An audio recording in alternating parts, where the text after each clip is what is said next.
And good evening and welcome. It's the 410th meeting of the New York Comics and Picture-story Symposium. This is a weekly lecture series on comics, animation, illustration, and other text image work.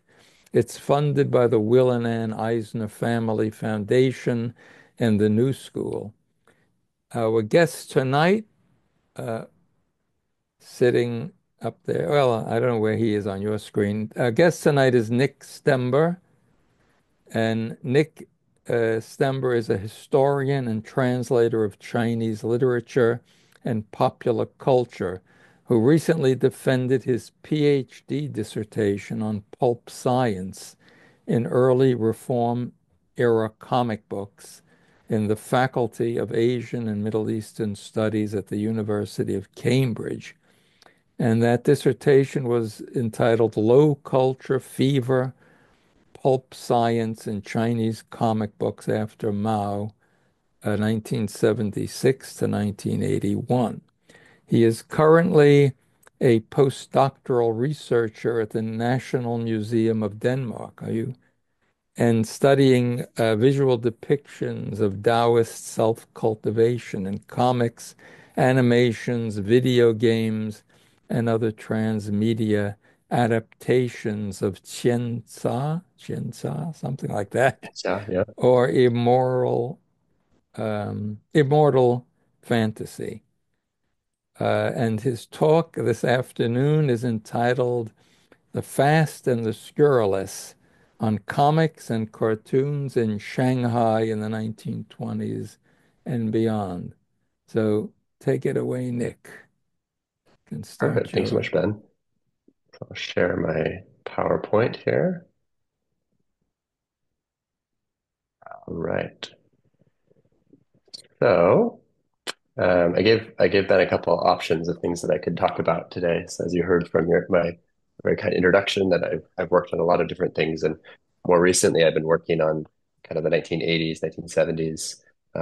But my earliest work on Chinese comics was on the 1920s. So I looked at a group in Shanghai called the Shanghai Cartoon Association, or Shanghai Manhua. And I was looking at kind of the origins because this is often the period that people talk about the beginning of comics in China, the beginning of manhua. Um, so I'm going to talk a little bit about kind of the larger context for comics at this time, and then I'll kind of talk about how they developed from the 1920s up to more or less the present. Um, so, to set the stage, as they say, I wanted to read a brief description of Shanghai in the 1920s written by the British author J.G. Ballard, who grew up there. You're probably already familiar with the movie that was made from his lately fictionalized memoir.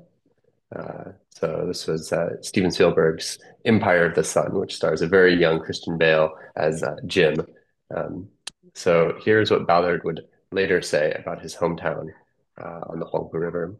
So, it was almost a 21st century city, huge disparities of wealth and poverty, a multilingual media city with dozens of radio stations, dominated by advertising, befouled by disease and pollution, driven by money, and populated by 20 different nations, the largest and most dynamic city of the Pacific Rim, an important political battleground. In short, a portent of the world we inhabit today. So, of course, there are many descriptions of Shanghai like this one that have been written over the years, but I particularly like Ballard's, I think, for two reasons. First, I really love the fact that instead of kind of seeing Shanghai as this short-lived historical anomaly, which I think is kind of an easy description to make of the city, given how little survived after the communists took over, he instead talks about it as this portent of things to come. Um, and I think, in a sense, you could say that things have kind of come full circle. So, ostensibly, Shanghai is a socialist city in a socialist country. But, not unlike in capitalist New York, we should say, it is today a place of huge disparities of wealth and poverty. And it's a place where it's not exactly befouled by disease and pollution, but it's nevertheless struggled to kind of deal with these problems. And of course, we can go on to make kind of the comparisons to the present. Um, but the second reason, I think the one that's more relevant to us talking about comics today, that I really love this quote, is that he kind of centers the presence, this omnipresence of mass media. So in particular, he talks about radio and advertising as one of the defining characteristics of the early 20th century city, and this kind of resulting political battleground, as he calls it. Um, so I think we often forget how important mass media was to the political developments that took place in the early 20th century. But clearly, if we look into the 1930s, 1940s, radio became really central to the appeal of both fascists like Hitler, and also New Deal Democrats like Roosevelt, right? So he had his fireside talks, and advertising was what kept kind of the lights on at these radio stations. Um, and I think one of the reasons we overlook this is we look at pictures like this one, Shanghai. This is Shanghai on Nanjing Road, which is the kind of the main drag in Shanghai.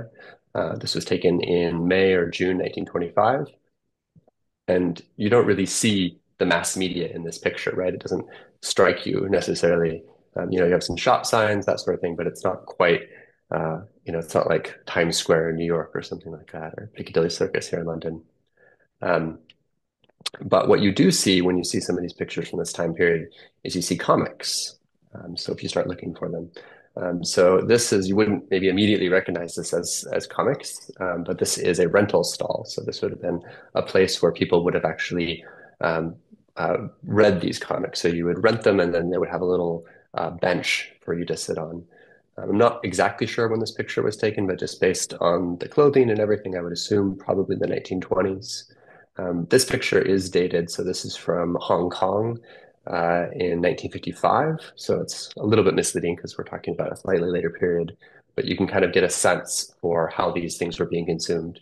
And I think what's really interesting about this picture and some of the other pictures you'll find is there's also a lot of older people who are reading these comics. So it's not just children, right? So in this one, we have an older woman, we have some kind of probably boys, maybe in their late teens, early 20s, it looks like.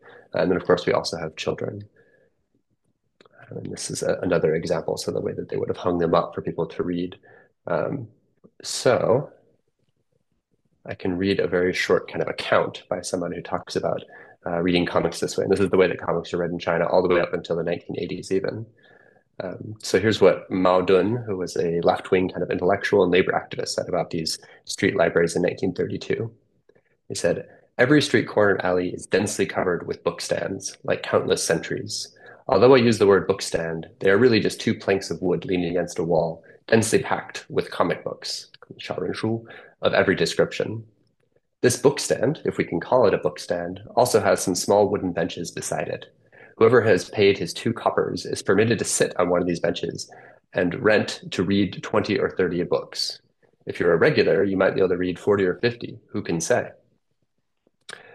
Xiaorenshu are also referred to as lianhuanhua tuhua xiaoshuo, so linked serial picture stories, another name for them. Without anyone noticing, these book stands have become the most popular mobile libraries for the masses of Shanghai. Moreover, they are the most powerful and most prevalent instruments of mass education. So I think you can kind of see Mao Dun has a very motivated account of the potential for what they could become.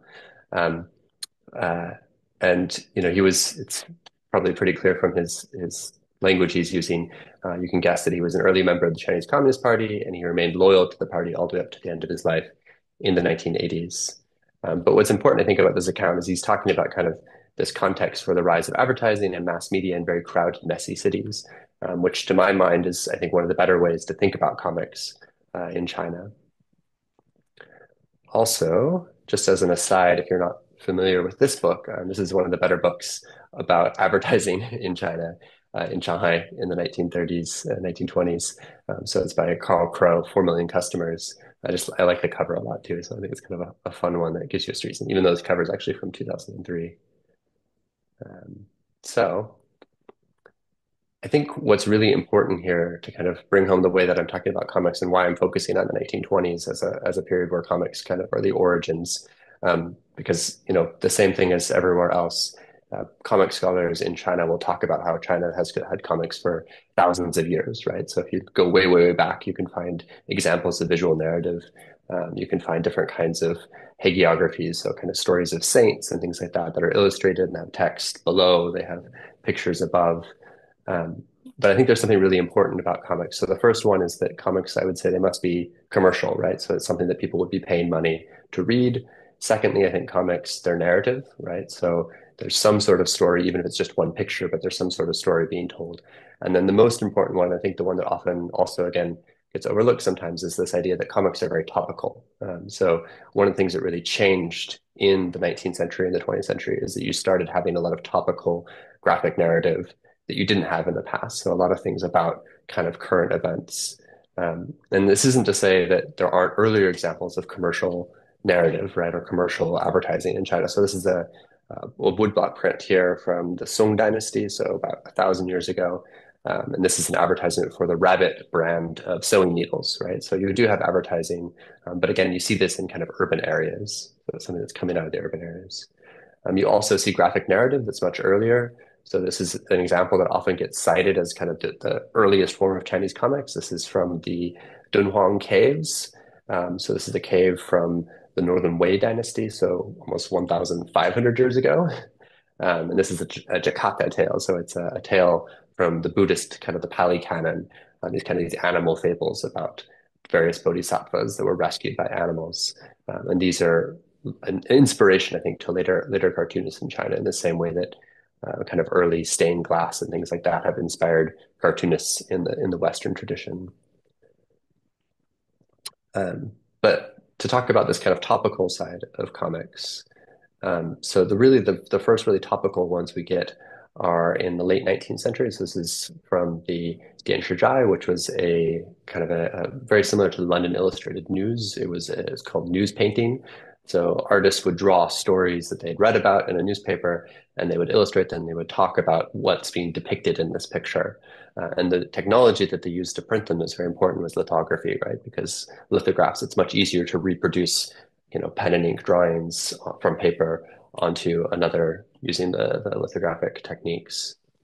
Um, so Dianshijai literally means touchstone studio, so that's why they named it that was because of the lithography that they were using. And this picture actually is kind of interesting. It's a picture of a fire in New York City. So the text for this the text for this image says, America is densely populated. Therefore, some of the buildings they construct for their homes are as high as 10 or more stories. And the taller the building is, the cheaper the rent. For the most part, those who live in them are very poor. If there were an earthquake, their fate would be dreadful to contemplate. Earthquakes are not common, but conflagrations are unavoidable. In the unlikely event the god of fire alights on one floor, those above it have no way to escape. For this reason, firefighters have drilled on how to save these people. In the third month of this year, a tall building in New York caught fire because of carelessness. Fortunately, there were two firemen who raced up there, wrapping their mouths and noses with wet cloths to avoid inhaling smoke. They risked entering because two women inside had fainted from the smoke. They rescued them from death and removed them from danger. How fortunate.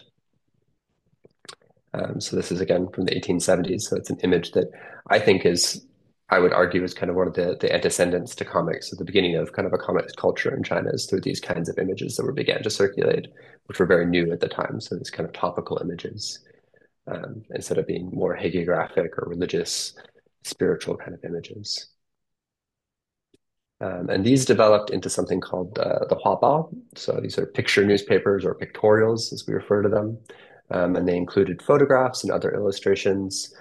So this is from a publication called Li Bai Liu, is the Saturday. So it was a publication that included kind of short fiction. Um, and the covers of this one and illustrations in it were drawn by Ding Song, who was the father of another kind of more famous cartoonist. We'll be talking about Ding Song. Um, so you can see him here. And where possible, I've tried to find kind of pictures of them around the time that these images were being produced, because it's one of the challenges, I think, to doing research on this period is that usually when you find out about these people, when they're writing about their lives, you get these pictures of them as older men. But actually, when they were producing these images, they were quite young. So it's kind of fun to see that, he was just 23 when he was drawing these pictures.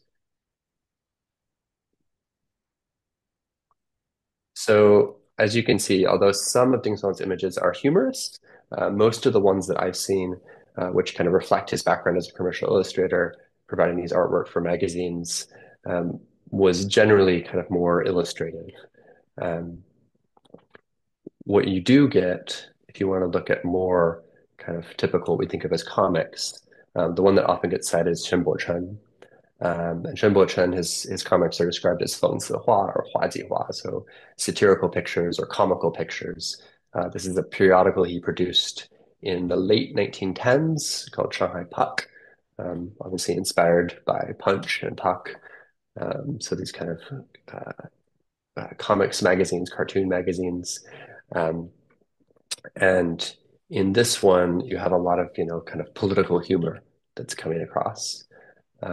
So on the right here, this image it's two warlords, so one from the north and one from the south, and they're fighting over the kind of prostrate body of the people. Um, or on the cover, we have a wedding, and the wedding, the main guy in the wedding is Xu Shichang, who is the president of the newly established Republic of China. And then on his right are two warlords, so two commanders, who are his kind of buddies here, his bridesmaids. And then I think in the back, this child represents China because the caption is um, a quote from Shakespeare that says, "Oh, spite, too old to be engaged too young." So he's kind of making this joke that we have these very old politicians leading a very young country. So I guess we could point out that the problem of very super annotated politicians coming to power in times of political turmoil is not a new problem. It's a problem that China had too. Um, so in the mid 1920s, though, we start getting a new word, which is manhua. And manhua is the kind of introduction of this term into China is thanks to this guy, Feng Zikai, also another picture of him when he was a young man. Um, and obviously he brought it from Japan, where it's pronounced, as we know, manga. And you can see this collection from 1926. It's a very famous collection. He published earlier comics in various magazines, but this was the first collection that he produced, and it was very popular. Um, but manhua or manga in its earliest sense, it carries a very different association than the kind of satirical, comical pictures of Shenbo Chen. So man in Chinese is it's a literary term, and it means something kind of like idle or indolent. So manhua in this sense refers to this idea that the images that are being produced are very casual kinds of images. So there's not a lot of thought or time kind of being put into the images. They're not supposed to look like there's a lot of thought or time being put into them, which is something you can definitely see in Feng Zikai's work, especially his earliest examples pictured here. So here's another example. Another way that he was different from the commercial illustrations of Ding Song and these kind of satirical cartoons of Shenbo Chen is Feng Zikai. He was very fond of referencing the more kind of elite classical tradition. So he often captioned his image, so these images of daily life, and then he would caption them with kind of snippets of classical poetry. So they're very moving kind of images that it's a different kind of vibe than making fun of warlords. And so, in both respects, he was influenced very heavily by the Japanese artist and poet Takehisa Yumeji. So, you can see here on the right side, this is Takehisa's original image. And then on the other side, on the left side, we have, you could say, Feng Zikai's homage to the Japanese artist that he really admired a lot. Um, I'm not going to talk a whole lot about Feng Zikai and his work because he's kind of an anomaly. But if anybody's curious about finding out more about the things that he worked on, you can see him here as an older man. There's a really great book by Jeremy Barmé called An Artistic Exile, A Life of Feng Zikai. So you can read all about kind of how he got started and also how he survived because he actually stayed in China after the communists took over and continued producing these more artistic kind of manhua. And that was a very unique thing at the time.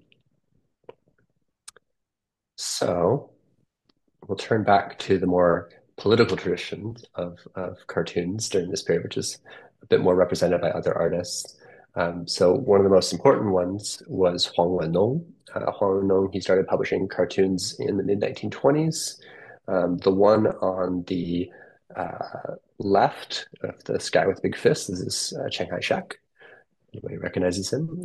So you can guess Chiang Kai-shek is a dictator, an authoritarian. This is how he's being represented in the image. And this is one of his most famous images. It was from 1929. And so it's satirizing his kind of consolidation of power here. And it says Chairman Chiang on the subtitle there. On the right, we have a cartoon from 1925 by Zhang Guanyu. who's another cartoonist who was, again, an established illustrator at the British American Tobacco Company. So he made illustrations for tobacco packaging. He made calendars. So he was a commercial illustrator again. And in this cartoon, he's responding to the May 30th incident. So this was an incident that happened in Shanghai in the international settlement. So police, British police, so mostly Sikh British police, they fired on a crowd of striking Chinese workers, killing four and mortally wounding five more. And this sparked protests the next few days, which led to many more people dying and really polarized a lot of young people in China at the time. And Chiang Kai-shek was criticized a lot because he was dealing with kind of these inner party struggles in his party. So he had the Nationalist Party, and he was more worried about the left wing side of his party, which were more aligned with the communists. And the Sun Yat-sen had just died, and so he was trying to deal with the power struggle, and so he wasn't that concerned about these foreign abuses of power, which pushed many more of the cartoonists and young people to the left. So this is the group that I wrote my MA about. It's the Shanghai Manhua the Shanghai Cartoonist Association. Um, and one of the things that's really striking about this group is, and the reason why I chose to research them at the time was that there's been a lot written about them because most of them ended up joining the Communist Party, especially after 1949. And many of them became kind of these important figures in the art establishment, the kind of cultural bureaucracy. And so they wrote these memoirs about their experience, and they're celebrated as these really politically motivated cartoonists because they made a lot of anti-Japanese comics during the war with Japan and also anti-nationalist comics during the Civil War. Um, but if you actually want to find out what they were up to in the 1920s and 30s, you have to do a little bit of digging because they don't really talk about it so much in their memoirs, which they wrote, in the 80s. Um, and one of the things you find out when you start kind of digging into the sources is that this group of cartoonists, they were also really concerned with making a living, as I think most young artists are concerned with. Um, and so a big motivation for them to form this kind of association in 1926, um, a big part of the motivation was again to make a living. And so that's why they borrowed the name from Feng Zikai, not the style, but they used his name because this manhua was such a popular form. And they thought, oh, this is a great way to promote what we're doing. Um, this is their kind of their logo that they came up with, their club logo or emblem. And they even wrote a manifesto, right? So this is kind of a period of time where lots of young people were forming these associations. So their manifesto begins, recently, drawing clubs have been established like flower buds in the spring, like the surging tides in autumn. Does this mean that the future of art is bright? Or is it a case of making use of unity to cultivate a grand reputation for a given group? Nobody can say for sure, but in the case of our little group at least, we've come together purely out of our mutual interests and ambitions. Each and every one of us must find a balance between our innate abilities, our intelligence, and our experience. In our artwork, we must express our romanticism for the sake of advancing the human mind. In other words, we want to make this human society of ours into new soil for the tiller. Whether or not the products of our hearts and our blood will be able to be thought of as a labor of art, and whether or not it will measure up to our ideals, is not a question that can be answered objectively. Although it is something that cannot be measured at present, it is our hope and our pledge to work together to plant good seeds in this time of artistic immaturity. In the future, when it comes time to reap the fruits of our labors, probably not a single member of our group will be willing to go forth and enjoy them. Right? So very kind of standard young vim and vigor young people talk. Um, but more pragmatically, one of the things that came out of this group was they organized a magazine. So this is a magazine that the first magazine they put together called Shanghai Sketch, Shanghai Manhua. And again, the word sketch, translating manhua, is referring to this idea of manhua in this kind of earlier sense of casual images, much broader maybe than we understand it today. And the stated aim of this publication was to beautify society and promote the arts. Unfortunately, until recently, there hasn't actually been very much attention paid to the content. So again, people mostly talk about what they did after with the Civil War and so on. But John Crespi at Colgate University has done a lot of work on kind of doing close readings of these. And he's actually done some really amazing scantillations where he's translated the entire comic or the entire magazine and then made an English version that's you can read. It's all laid out and formatted that way. But if you look at this, one of the things that's really interesting about the way these images are laid out in these pictures in these the Shanghai sketch is there isn't actually there's almost a balance of pictures, photographs, and comics, and also advertising, and then text. So we have this kind of crazy mix of photographs, historical tidbits. You have reproductions of paintings, you have poetry, you have songs, you have jokes. Pretty much everything got thrown in. So it's kind of like zines, the same idea of just throw it all in there and see what sticks. Um, and this led to kind of an explosion of these kind of periodicals in the 1920s and 30s. So you have tons of these coming out just before Japan invades in 1937. Um, and there's all kinds of stuff in here. So there also are, including comics. So there's some kind of more four-panel comics that come out. These are by Ye Qianyu. This one here on the right side. On the left side, we have some Lu Shaofei, who's another cartoonist who is very active with the group with this publication. But it's all mixed up again with the advertising too. So you have comics, advertising comics, and then you have advertising in the bottom here, and then you have more comics. So it's all the whole thing gets kind of mashed up. I can leave it up for a second. I want to take a look. Um, yeah, it's pretty fun.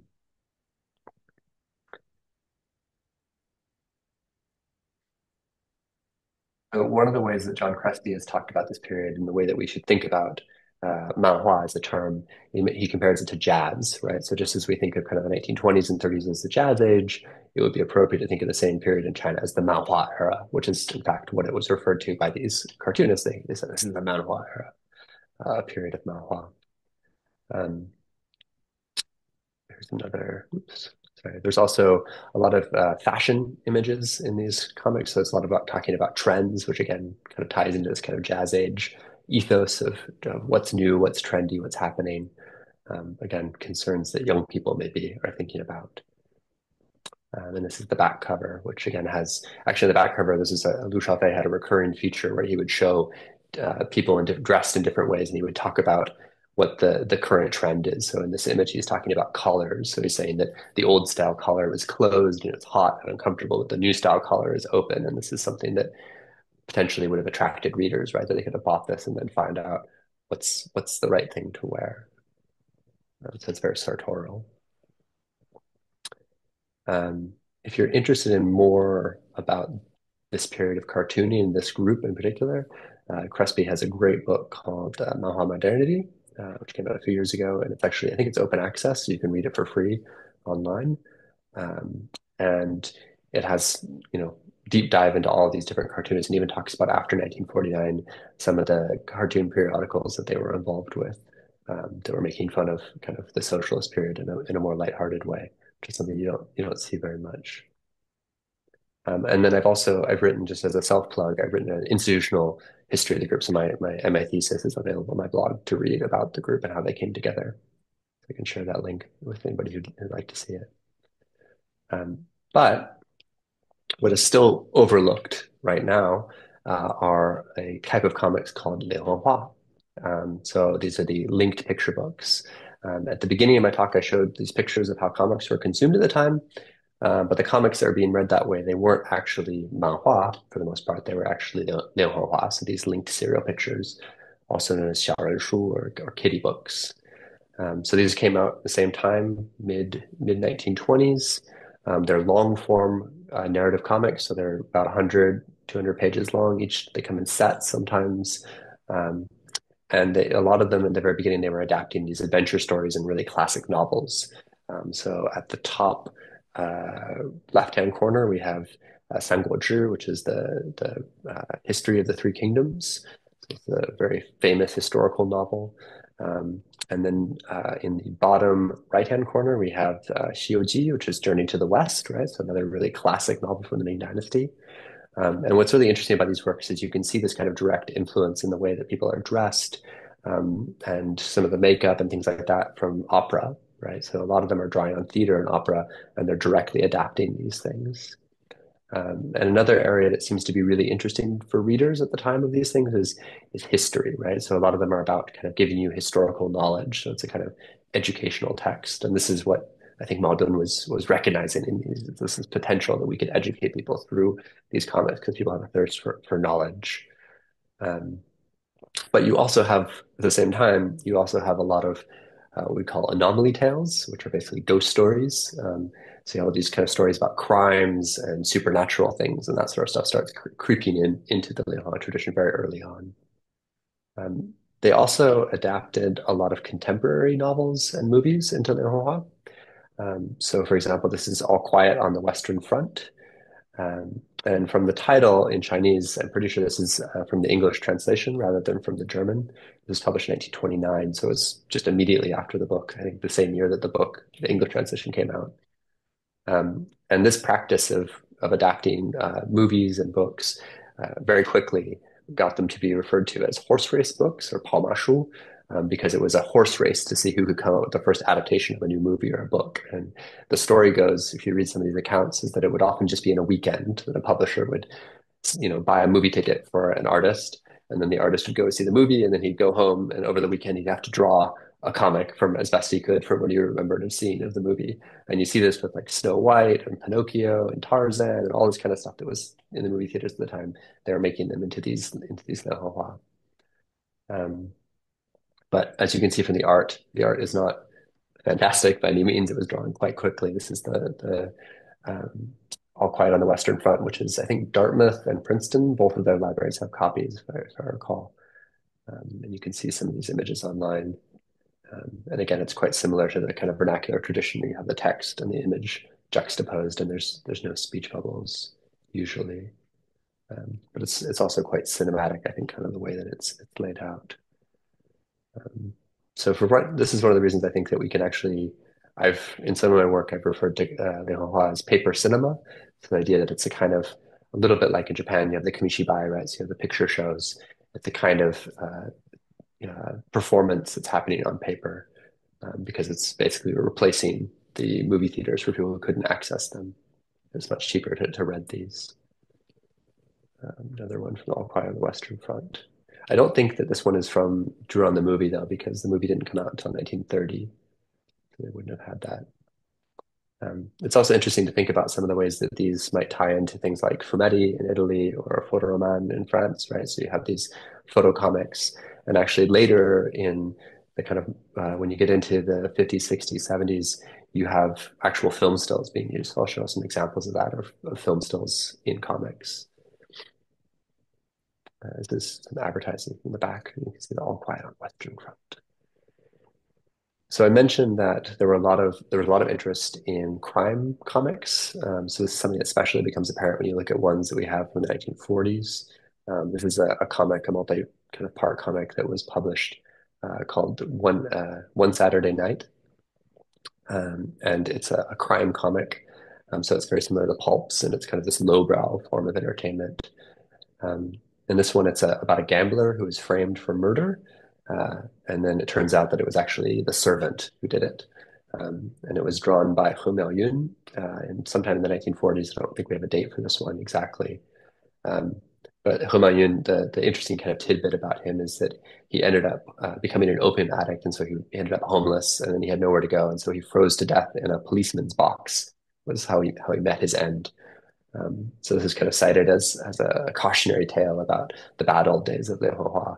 Um, and this kind of interesting thing that happens. So when you get into the 1950s, so after the communist, this is the same comic. You can see him being shot here on the bottom. Again, very very quickly done kind of comics. Would have been quite entertaining probably for young people at the time. Um, So when you get into the 1950s, one of the things that people talk about is actually the communists, they have two kind of goals. One is to promote this industry as a form of education, but at the same time, they also want to censor the medium. So they have kind of two things that they're having. They're trying to promote them on one hand, they're trying to push down, get rid of all of these wandering libraries that they're trying to get back under control. And so you can actually find Rebecca Scott actually has written a dissertation about this, is about the censorship of these mobile libraries in Shanghai. So you can find in the city municipal archives, they talk about, the problem of, okay, how do we deal with all these comics that are still circulating? And so I think they just ended up burning a lot of them, which makes it really hard actually to study this period. This would be a dream project, but unfortunately, it's been until recently been pretty hard to find copies of these comics from the pre-1949 period. And one of the people that's really responsible for that is this guy, Zhang Weipu, who is kind of the Stanley, you could say, of lianhuanhua. So he was put in charge of what was called Picture-story Publishing House. So it was an imprint of the People's Fine Art Press in Beijing, a newly established press in the early 50s. He was very young when he was put in charge of this press. And you can see also most of the people he was working with were also, again, quite young. Um, so in the early 1950s, as I think probably everyone knows, all the publishing houses in China were nationalized, and many of them were relocated to Beijing. So we would go from Shanghai up to Beijing with this idea of trying to bring them under central control. Um, and presses like this one, not only did they publish standalone comics, but they also started putting out kind of these monthly digests to give an idea of here's some examples of what we really want you to do. So the digest, to show a picture of that. So this is lianhuanhua Bao. So picture stories is the English title of it. Um, and this is the first issue from June 1951. And you can see on the cover the man of the hour, Chairman Mao here. Um, and the content, as you can imagine, it's all about socialist construction. So it's all about kind of promoting these good socialist values and getting rid of no mentions of the kind of bad old days of Lianhuanhua in here. Um, so here's the kind of opening statement when they talk about the opening issue of this periodical. So they said comic books used to be called little people's books, but now they're not just loved by children. Adults enjoy them too. Why is that? First, these books don't just contain words, they are mostly illustrations, which makes them easy to understand. Second, the stories depicted within have a clear beginning and end, and the more you read them, the more engaging they become. In the past, under the old society, so before 1949, the Chinese people were oppressed. Many of them had neither the money nor the opportunity to go to school, and illiteracy was widespread. Since the liberation, people have stood up and are eager to learn new things and understand new principles, striving to become true masters of the nation. Comic books are not only easy to read, but also enjoyable, so naturally, they become popular with everyone. However, the comic books currently available on the market leave much to be desired. The good ones are few, and the bad ones are plenty. Stories that convey fresh ideas and new principles are rare, and those that focus on outdated ideas and old ways of thinking are abundant. Some even perpetuate feudal superstitions, which are of no benefit to the people. Now we've come up with the idea of publishing a periodical comic book, aiming to use this beloved format to promote new principles. Whether the stories are about the new society or events from the past, we will present and illustrate them from the people's perspective, hoping readers will find value in our little book. Our plan is to release one issue every 2 weeks and continue producing them consistently. Our greatest wish is for readers to eagerly anticipate each issue after reading the first one until we can fully meet everyone's expectations. We hope our reader comrades and fellow villagers will frequently share their opinions with us, offering constructive criticism to help make each issue better and more progressive than the last. So we have a bit of a turn here towards a more productive form of comics. Um, So there's a lot, the second issue from 16th of June, 1951. There's a lot of content here too about defending the fatherland from American imperialists and the running dogs in Taiwan, South Korea. I don't have an image of it, but there's another periodical, so Manhua, which was just comics, and that was a more political one that had a lot more of this kind of political content about the war, and that was based on the Soviet periodical Crocodile. Um, and that's something that you can find out more about if you look up Maria Galeva. She's written a lot about Manhua. Also, Don Crespi talks about Manhua, as I said in his book. Um, so this isn't quite the end of the story, though, for Manhua, because of course Mao died in 1976. Um, and the Cultural Revolution, shortly after, came to an end, and lianhuanhua were back in kind of center stage, and they were playing a big role in kind of communicating the larger aims of the party, one of which was to modernize society. So instead of having peasants farming and this sort of thing, instead what they were trying to do was promote science and technology. So one of the first comics that got published after the Cultural Revolution, this is an example of a movie comic. So we have film stills. This is, if anybody recognizes, that's Peter Fonda on the cover there. This is Future World. So it's the sequel to Westworld about the robot theme park, and the robots go crazy and try to kill everyone. So this is one of the first Hollywood films to be screened in the People's Republic of China after the Cultural Revolution. It was screened in, I believe, spring of 1979, and that was to celebrate the normalization of political relations with the US, which happened in December 1978. So Jimmy Carter. Um, and this was printed in a print run of 1 million copies. So you can find accounts that talk about this in my PhD dissertation. I have a chapter where I talk about Future World and how people recall reading this when they were very young and being very inspired and wanting to know more about the US and what was coming in the future through this story. So they kind of took it not just as fiction, but as something of an image of what could actually come. Um, we also have Star Wars. You might have seen a few years ago. This went viral, and I have a translation on my blog. But this is a Star Wars comic that was produced in 1980, so December 1980. And the artist, I think he did the same thing as the Pamashu, so the horse race books. He went and saw the movie that the publisher sent him, and then he went home and he had to draw it. But of course, he didn't have a lot of images, and so he started borrowing from Frank Frazetta and all kinds of other artists that he had kind of various images from, and he created a very weird mashup of Star Wars with lots of different science fiction culture. Um, and then one last example of these comics, which I think are kind of fun. Um, this is Demon Shadow Under the Big Buddha. So this is the first martial arts story or martial arts film that was released in China in 1981, and it was made into a comic. The film was called Mysterious Buddha, not Demon Shadow.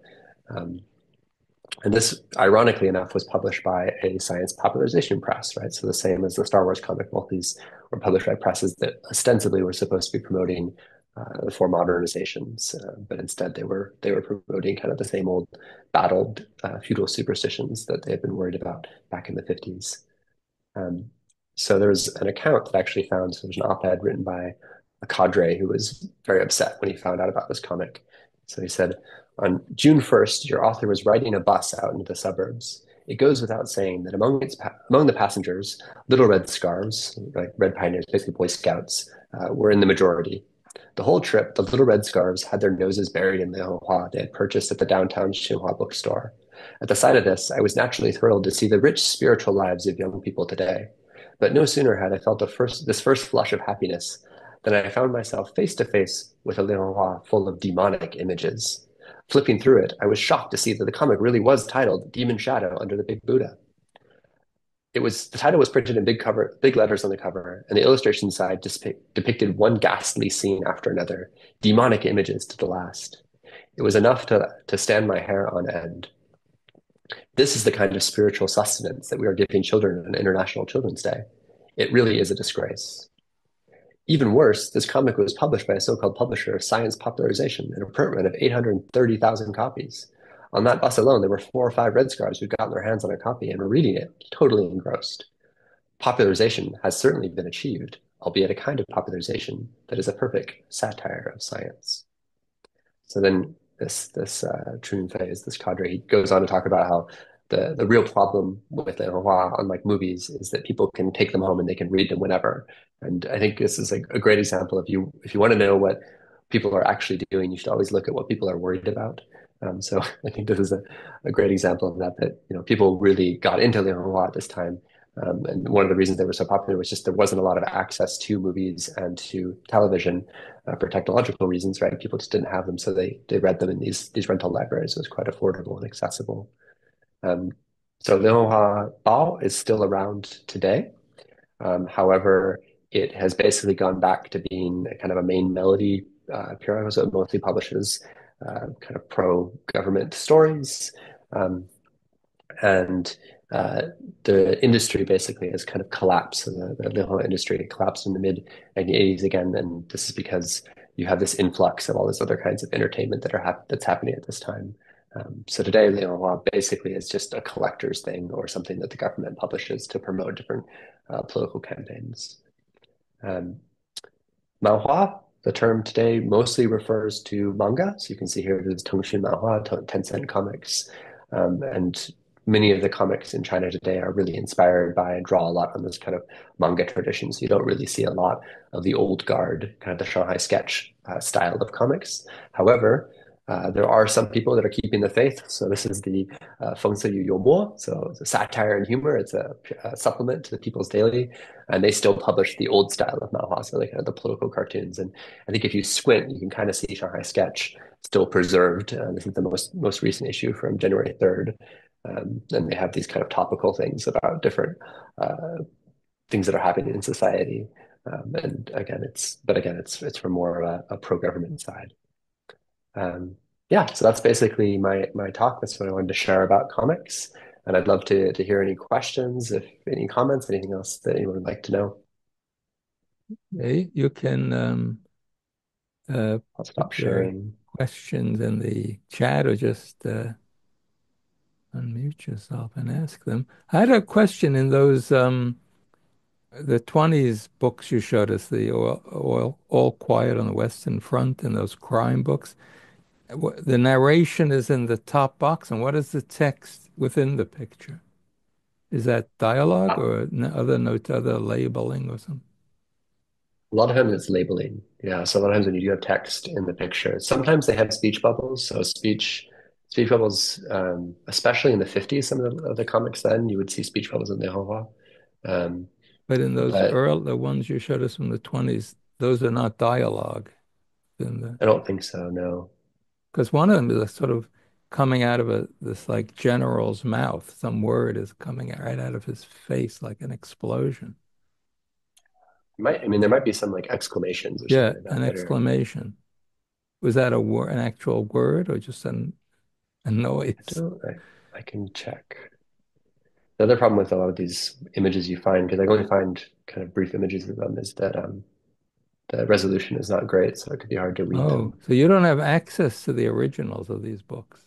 That, Not the ones from pre-1949, which is why I wrote my oh, dissertation about the comics from the 70s and 80s, because even though it would have made more sense because I'd already worked on the 20s and right. 30s to kind of turn, but I really wanted to work on the Elhua, But so that was the period where I could afford them and find them. Let me see here. Yeah, I mean, it looks like he's.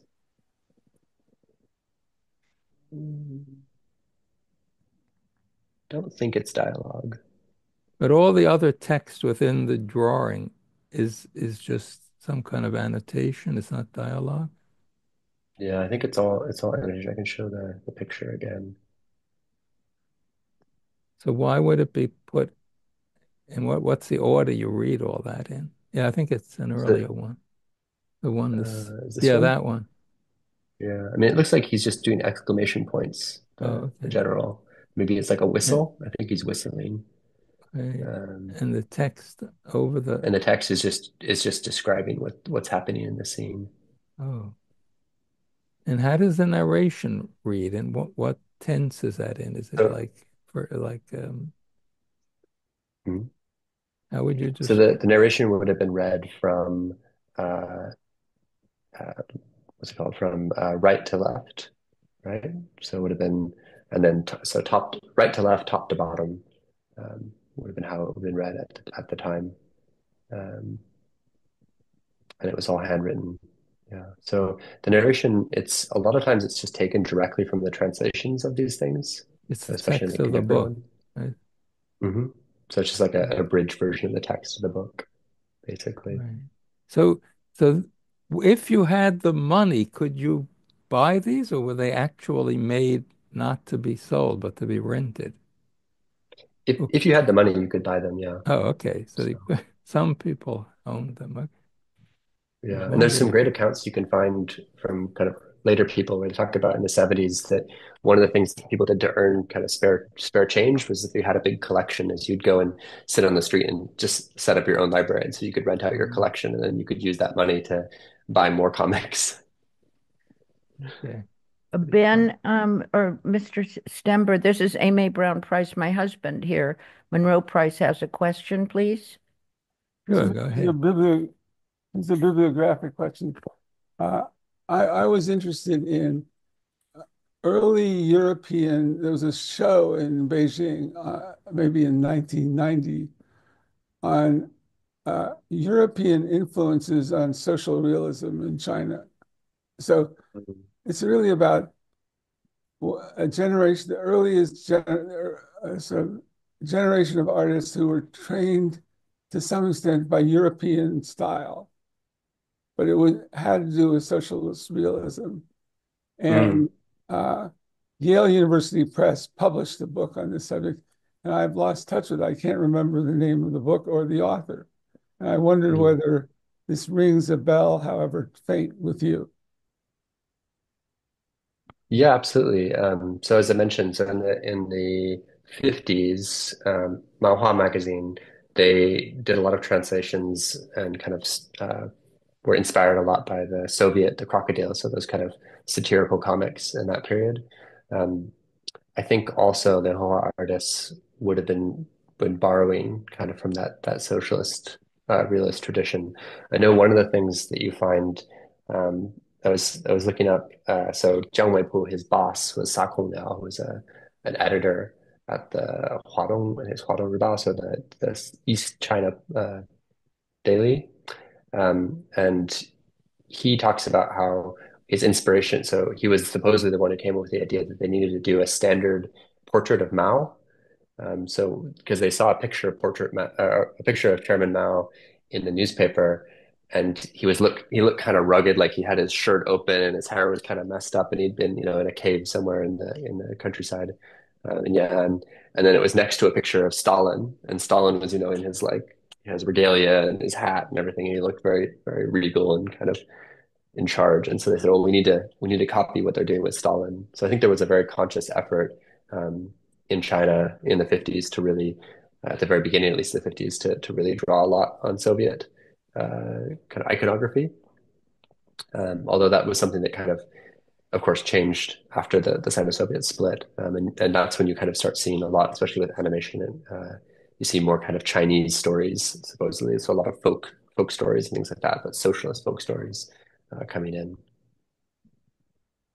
When, I and know I have a question. that Sorry. Franz Mazarel was quite influential in the night. Franz Mazarel, the Belgian French, more print, I guess print like ink print artist, woodcut Mm. artist, was pretty influential and actually went to Shanghai later. So Mazarel was like almost like pre-socialist realism because he wasn't necessarily a communist.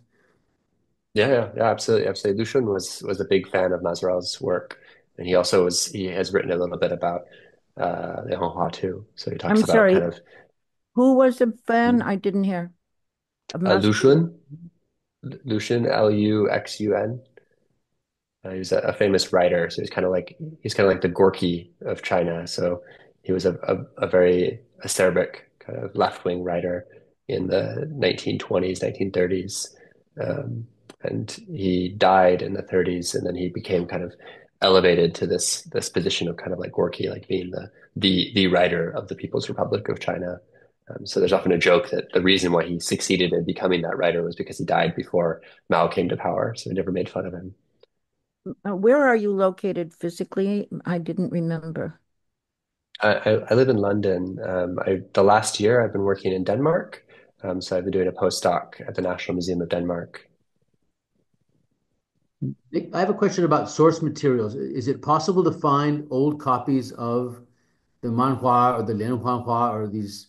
Are there libraries or archives of these materials anywhere in the world from the 20s and So 30s? yeah. So if you go to Shanghai, the Shanghai Library has an amazing collection of these periodicals from the 20s and 30s. So you can find all runs of these things if they're available, and they're willing to share them with you in their archives.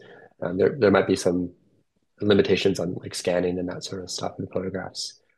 John Crespi, again, he at Colgate, he did a series for MIT Visualizing Culture, where he did a lot of images from the periodicals in the 1930s. So he did a lot from Shidai Manhua, which is the successor to Shanghai Manhua, so the next one after that. And he talks about the images, and he actually has a full run. I think it's a full run that he scanned of his own collection that he purchased many years ago, and it's available online through, I think, Colgate. Um, Okay. lianhuanhua is, again, this is the reason why they haven't been written about as much, is it hasn't been until probably the last 10 years or so that we've started getting a good number of reprints of the kind of the actual pre-1949 lianhuanhua. Of course, there's been tons and tons of reprints of the socialist ones, right? But not so much in the pre-49 period. And also not so much of the ones I showed at the end. So these kind of uh, like martial arts comics and science fiction comics, that sort of thing, hasn't been published as much because it's not considered kind of the mainstream tradition, right? So it's not something they want to celebrate as much. I have another question. Was this localized in Shanghai per se in the 20s and 30s, or did it extend to other um, cities with a lot of Western control and influence? So the publishing industry in China in the 1920s, 1930s was really, it was centered in Shanghai. Also the film industry. So both of those were really, that was the main place. Um, After the Japanese invaded, people went elsewhere, of course, so many people left. Um, if you so a lot of the film industry, that's why we have Hong Kong cinema, is because a lot of filmmakers ended up going to Hong Kong. And also a lot of I think a lot of publishers also ended up going to Hong Kong and other places. But publishing, it's a little bit harder to move presses. And famously, Jiabe, which is the northern part of Shanghai, which is that was the Chinese settlement, so above the international settlement, Jiabe was just bombed flat by the Japanese. So a lot of publishers, a lot of printing houses were just totally destroyed. There's a great story about one of the Market. publishers of manhua in Shanghai, Xiao. He talks about how he was famous for printing these kind of entertainment comics, right? So kind of lurid, sexual, whatever kind of comics. And um, to get on the good side of the communists after 1949, he actually donated all of his printing presses to the communists. So they started using the same presses they were printing the comics before. They used it to print, propaganda posters, all that kind of stuff. So,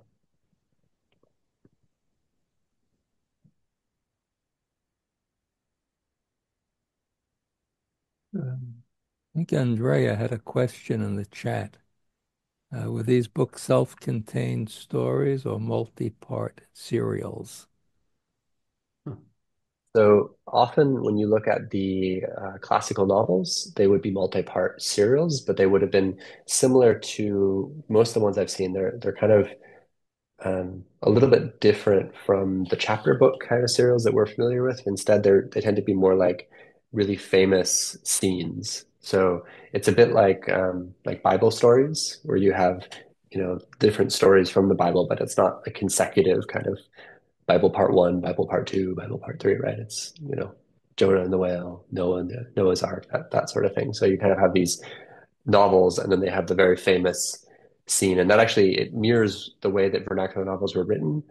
So vernacular novels in China in the Ming Dynasty, so like 500 years ago, they tended to be very long. So they'd be like about 100 chapters long, 120 chapters, and they run in cycles. So each like 10 chapters or so is kind of a one segment, one cycle, and so you kind of have these couple chapters that are dealing with the white bone demon, say in Journey to the West, or different ones would have different kind of stories that could be self-contained, even though they're part of a larger narrative.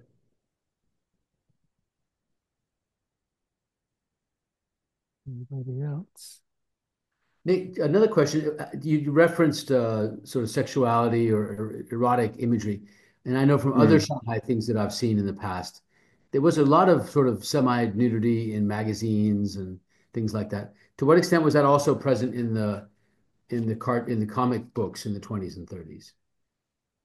Yeah, so there's a really famous story that Shanghai Sketch, they got in trouble with the International Settlement Police because they were publishing images of nude women in the magazine. And they were called nudes around the world. So there were all these women from different countries that were naked. And the way that they got their defense, so the editor Ye Yu, he talks about in his memoir getting called up to the stand to defend the publication of these things on an educational basis. And he the way he defends it was that the images were actually stolen. They were plagiarized from a German encyclopedia. Like I think it was kind of a National Geographic ethnographic type thing. And so they just cut the images out. And so they're saying, well, they're not our images. They're images from this educational periodical that was published in Germany. And that was how they defended it. But yeah, it's definitely. I mean, if you look through Shanghai Sketch, you look at through modern sketch, the sexuality, especially the sexualization of women, is something that comes up over and over again, right? So we saw that even in that image, that one image I shared. I can share it again. Let's see. The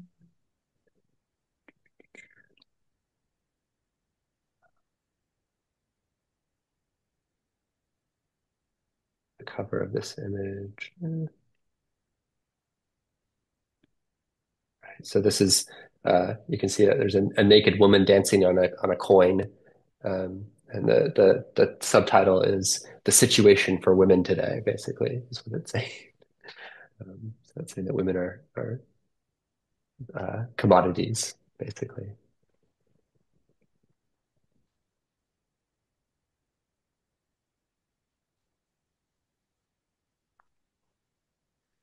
Here's a question in the chat from Ike.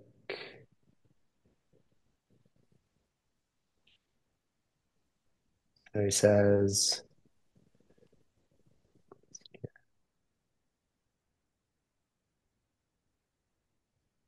mental information. Okay.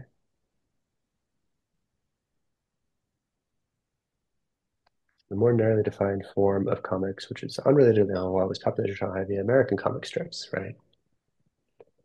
Yeah. So this same thing. So if you look at that comic that I was just showing an image from, um, there is a comic by Ye Qianyu, who is the editor.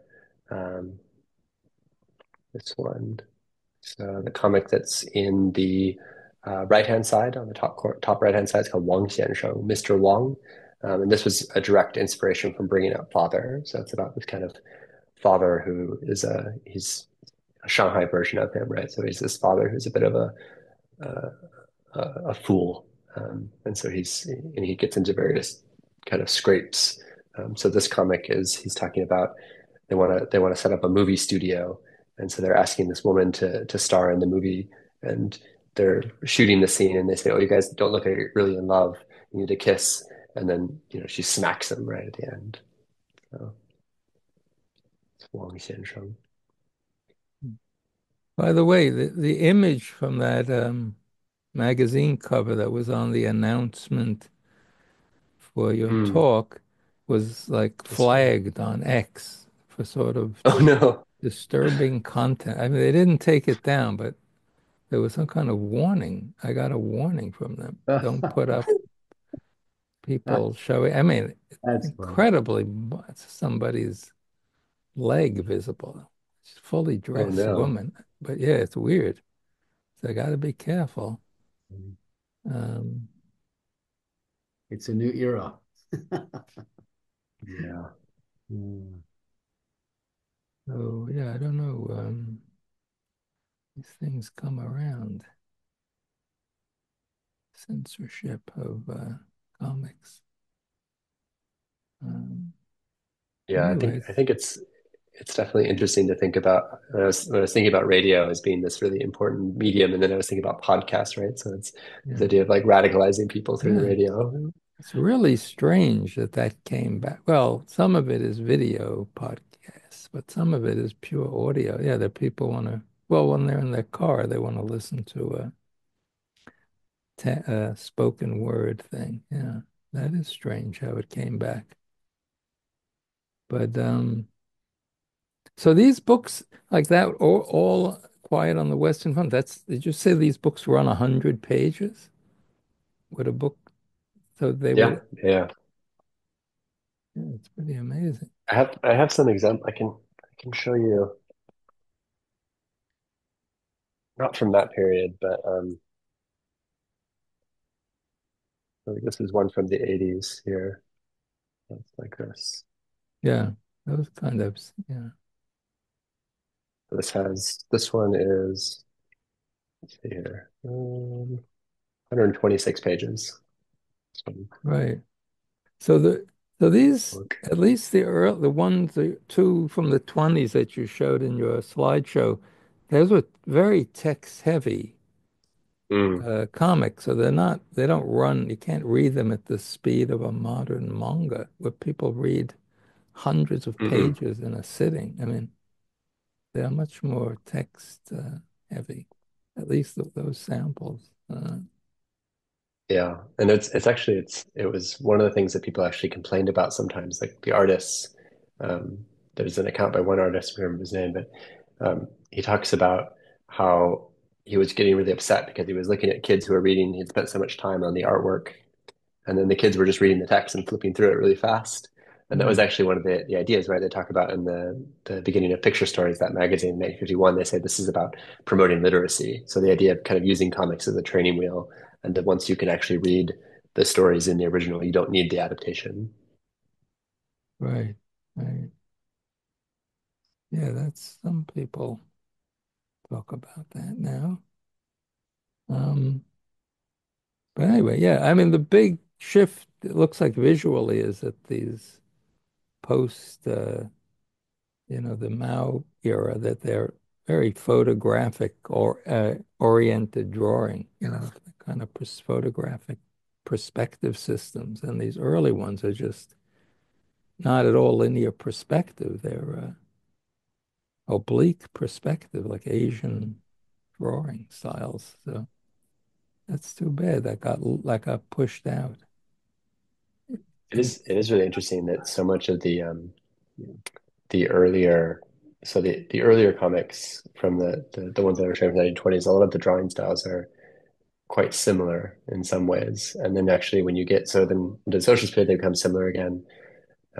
But actually in the 70s and 80s there was a lot of experimentation. So you actually see some really kind of interesting stuff being done. So uh, they tried to start up a comics major at one of the art colleges. Um, and they recruited a bunch of people from the printmaking department. So they had people doing kind of copperplate comics and woodblock prints and that sort of stuff. Mm, great. And you have a great, people should go to your website. It's just like a compendium of information about this period. Great articles, books, whole books, I guess. So great. Thank you. That was Yeah, it's just a our taste website is sample. just my name, nickstember.com. So if you Yeah, want to everyone should look at read that. more It's Chinese amazing. comics. It's a great, great resource. Yeah, but I mean, the idea you mentioned early on, one of the defining characters of comics are that they're commercial, or that they're Mm. meant to be make money for somebody. I mean, that's sort of evaporated. People now do comics with no idea of how they're going to make money from them. They're just making them as these literary forms that they make their living in other ways. It's kind of interesting how Yeah. that one element fell out, making thinking of it as a money making or a form popular enough to be self sustaining economically. Hmm. People do. Yeah. Yeah, book lending, those kind of rental libraries existed in New York, I remember. But you could take the book home, but they wouldn't trust, in other words, these people to take these things home. You had to read them on the Mm. premises. That's kind of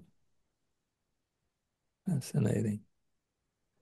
But We were just thinking before we opened the Zoom call, we were saying that it's also something that you still see in Japan today, is you can read manga in these kind yeah, of rental libraries, and they have it. I've seen them in Hong Kong. I'm sure I think they have them yeah. in Taiwan too. I've never seen them in the PRC, but Yeah, it's a great social aspect to reading. Like all public libraries were social places where everybody sat together at one table, maybe reading their own book, maybe looking over people's shoulders. So if somebody rented a book and came with their friend and two people tried to read it, would that count as two rentals, or did they do it by my person or by book? Like you could have My 10. father-in-law actually, he told me a story about that because he grew up just upstairs from one of these rental Mm. libraries. And he said that they would also all the time they would be reading them, and then you'd peek over your friend's shoulder, and then peek over your shoulder, and you get two for the price of one. The other one So, that comes up a lot in accounts is teachers would talk about kids bringing them to class and then reading them under their desks, of course. so they did, Um, what did they buy? They did buy them or they stole they them. did they So, did buy them, so they did have some that they could buy, but they were quite expensive, I think, relative to the amount of money that people had to spend. So they weren't something that the average person, I think, could just go out and buy. that wall, when you look at that wall of books and those photographs, are there many, like 100 titles there or many Mm. titles? Not many Oh yeah, copies of each title or just many titles? It's I hard to think it would see in be that. been many Okay. titles. Yeah. It's hard because I mean nowadays when if you want to buy these, they have flea markets, so you can purchase them. And last time I was in Beijing in April last year for some field work, um, I visited there's some kind of more legitimate resellers, and they actually have done the work of bringing together collections. So if you want to spend a little bit more money, you can get a full run of whatever comic that they're able to get all the copies of, right? So. Um, but it seems like a lot of the energy in collecting really is more in these kind of deluxe editions. So like they print like collector's editions of things, and they have like the images that are cleaned up on a scanner, and they make them much larger than they would have been in the comic originally. Mhm. And you mentioned that John uh, Crespin Crespi Crispy. he's reproduced some of these in his on his website. Yeah, take a look at them Yeah, there. and he's made some scantillations. So that one that I was just showing is kind of fun, but he has like I can pull it up here. Um, so let's see here.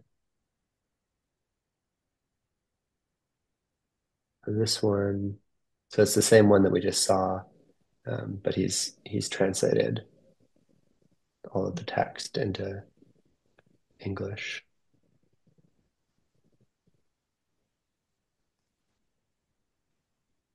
Strange. It's like the advertisements and everything. Kind of fun.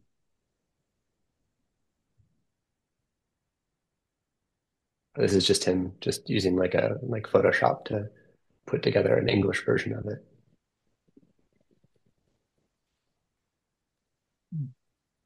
Is that Mr. Wong that we saw before?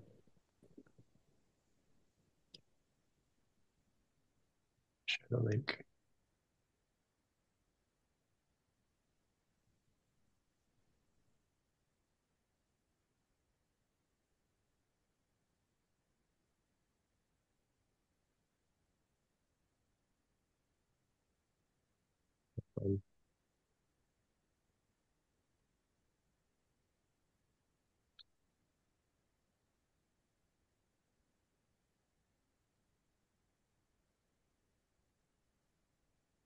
One of the reasons why John has done this, I think, is to share with his students.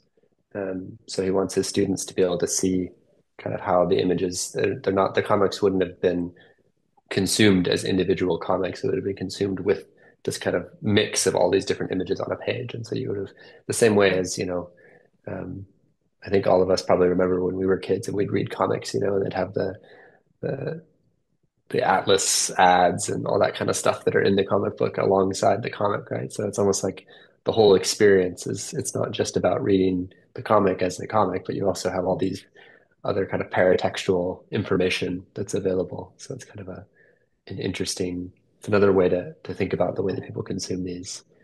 Um, I think you could even extend that, right? To think about, comic book shops too are a special kind of place for consuming comics, right? You have a whole different context for reading comics when you have a shop full of people who know everything there is to know about them, and you can geek out together about these comics, right? So it becomes like a space. I think that's something that probably we're going to see maybe coming back a little bit as people kind of rejecting some of these online communities and being more engaged in going to shops and things like that, maybe, I would hope. No, I suppose that's possible. Uh, I'm in Brussels, Belgium, guys, and spent the afternoon going to bande dessinée shops, which is the comic strip shops. It's a huge culture here, and also in France, of course. It's a living commercial publishing culture is doing very, very well, actually, in certain Yeah. places. I was okay. amazed when I was in Denmark and Copenhagen. They have tons of comic book shops all over the place, and it's a big comics culture there. A lot of Tintin and all the bande dessinée are quite big there. So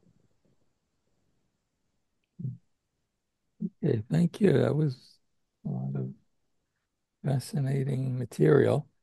Thank you for bringing it together to sharing it with everyone. And yeah, absolutely.